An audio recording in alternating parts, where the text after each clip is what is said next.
My name's Ronald Walker. They call me Ron. I am a Harlemite, born and raised here. Um, and I left Harlem probably when I was about 22 years old. And I really haven't lived in Harlem since I was 22. But those years were full of experiences that just molded my life. I'm the son of the proprietor of Snooky Sugar Bowl. And Snooky Sugar Bowl was a popular rendezvous, they would call it, a gathering place. And people young and old, but mostly it was a young crowd's place to congregate in the 1950s and 60s primarily. And it's just a block from where we are now, 137th Street, 7th Avenue. I think what made it unique was it was a black-owned business. My father was a native Harlemite, and it was right across the street from the Renaissance Ballroom and Abyssinia Church and Mother AME Zion Church, and the bars down on the same block were the well-known Red Rooster and the Jock's Place. So there was quite a cluster of people coming and going, and that kept the business sustainable during the non-hangout hours. But if you tried to get in there Saturday, Friday, early Sunday afternoon after church, you had a difficult time, finding seats. And on top of it being a popular luncheonette, my father was a basketball buff, so he sponsored basketball teams from the late 40s, early 50s really. And those were the black professional players, many of whom ultimately made it to the pro leagues, but not the NBA. The NBA was for the late 50s when Sweetwater Clifton, Ray Felix, Walter Dukes, and those were finally drafted onto the New York Knicks and a couple other teams. But they all played for my father in Snooky Sugar Bowl 5, and they played tournaments around the area, mainly New Jersey, Port Chester, New York, Long Island, Brooklyn, at community centers, Jewish synagogue centers, big Catholic centers, mainly were Catholic parishes that had these late April tournaments. Once it was decided who didn't make the playoffs in the NBA, then they had all these tournaments. So it was a very substantial part of my upbringing, and made me feel like Harlem had some institutions, not just brick and mortar institutions, but things like teams sponsored by people who are from the community. The Sugar Bowl was a phenomenon. Mr. Sargent here tells me that people talk about it. And you sort of got a vibe. When you went in there, you got a vibe, I guess, because one of the few black-owned businesses that wasn't, greasy and, a dive. It was upscale. It was upscale and progressive. Had a fairly hip menu for a luncheonette menu. And a big thing for me, and I think a lot of the people that hung out, which made it all work or synergize, would have been the jukebox. And on that jukebox, you had all the bebop, hard bop, low bop, middle bop. You had Horace Silver, you had Miles Davis, you had Coltrane, you had you name it. And then you had, the singers, Ella, Sarah, Nancy, when she came. Nancy was the young one, Dakota, and all of those. Then you move over, this is on one jukebox. Then you move over and you had, the Motown sound and then the Philly sound. So you could, in that restaurant or that luncheonette, while you're there for an hour or so, you could move throughout those streams of music.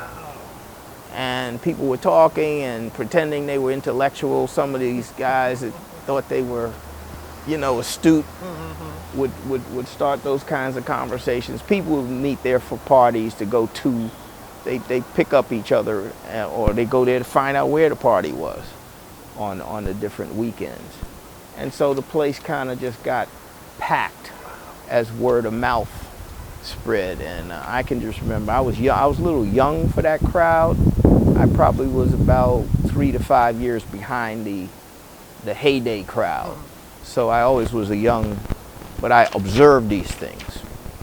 And of course I was one of the indentured servants. I worked the Sugar Bowl. I knew what was in the basement. I knew what was behind the counter, and I knew what was in the back where they kept the money and things to protect you from people taking that money. So it was an extraordinary place, and it just had this reputation because not only did you have the young crowd, you know, those that are, you know, pretty much in late high school and through college, but you had these aspiring black basketball players. I remember times when I'd see, you know, celebrities running out of there to get a pack of cigarettes or pick up some, you know, Kleenex tissues. Or I remember, you know, people coming out of Red Rooster and Jocks after midnight. The store wouldn't close on weekends till 4 a.m. That's how it was in those days, the all nights. And on weekdays it was 2 a.m. Then it started slipping back, 2 a.m. on weekends, 12 midnight on weekdays, and ultimately when we got into the 70s, then the heyday was gone. People had fled Harlem. There wasn't any smart young crowd to speak of. Their families had all moved to the burbs. That store shut down before midnight because it was dangerous. It was really dangerous because I actually saw these guys who paid visits, you know, to the Sugar Bowl, and I think I didn't quite understand it completely because I was just a 12, 13, 14-year-old in there. But I noticed these episodes, I'll call them.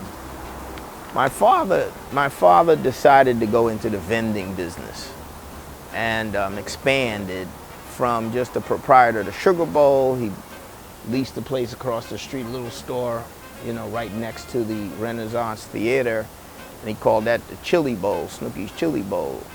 And then he had another store down at 110th Street they called the Dreamland, Fountain Dreamland. They tried a little mini Sugar Bowl down there, but it really didn't work that much because there weren't that many hip people at 110th and Lenox. You know, they were down there. They had to come up to 137.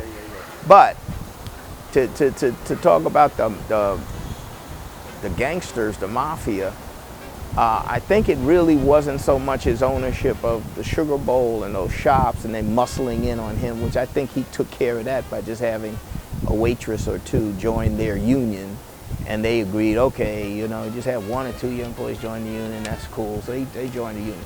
But when he decided to go into the vending business in the late 50s, and he was good at it, and he was a very hard worker. So everybody who knew Snooky in Harlem, he was sort of a honorary, you know, secondary mayor of Harlem. He was sort of I mean, everybody knew this man. So when he ventured into that business, oh, put a machine in my place, put a machine. So quickly it rose to about 50 vending machines, then 100 vending machines. And at its peak, it had to be between 125 and 150 vending machines. And he started with cigarette machines, candy, soda, and then he tried the jukebox, and I think that's when they paid him a visit because they controlled the vending business pretty much all over New York. And they didn't want some black man without paying homage or dues or whatever they paid. So they came and visited, and I remember a couple of times, and he just stood up to them, and I saw them take him in the back store. He sat down in the booth, you know, one of these booths. And I said, what was that all about, Pop? He says, I told them I was born in Harlem and I'm going to die in Harlem. So they had to think twice. And they didn't know really whether he was connected to another group, but he really was, because he grew up with all the blacks in Harlem, those who went legit, those who went illegit, and all the number bankers, a few of the, the drug dealers. He wasn't chummy with them, but he knew them. And he knew all the FBI. He knew the few black FBI agents there were at that time. And they were very, he attended Stuyvesant High School. That's the high school, that Eric Holder went to, and all the brainiacs went to Stuyvesant. Snooki went to Stuyvesant. So he had those connections with those who went on to college. He didn't, but they did. And so he knew all the judges and lawyers and council members and whatever it was. So that's the story. I don't really know. One time they even kidnapped him, but it was an unrelated incident. Some guy in prison came out and took him away for a day, and we didn't know where he was and all this. So I got pretty, as whatever people label me, as a little middle-class kid. I'm not a typical little middle-class kid. I was the merchant's son who also had vending business and had to stave off mafia threats, and had to fend for himself in a very hostile business environment toward black business people who got up to certain levels.